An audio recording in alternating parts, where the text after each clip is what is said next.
So, papunta na po tayo. Ay, hindi. Pauwi na po tayo. Hihintay na lang po namin si Kuya and Cyrus. Abby?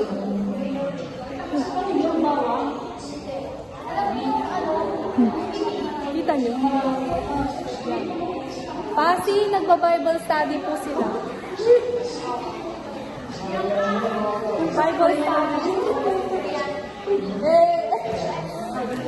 Bible study po.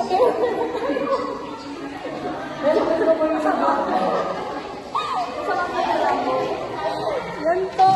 And Bunyin, Madriaga. Guys, so, malapit na po kami umuwi. Ang time na po is less than a year na lang kaming magkakasama.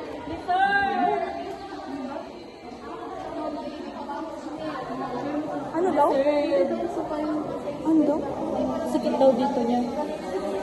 Deserve mo niya yung pangit ugali, backstabber. Ano mo sasabi mo, guys?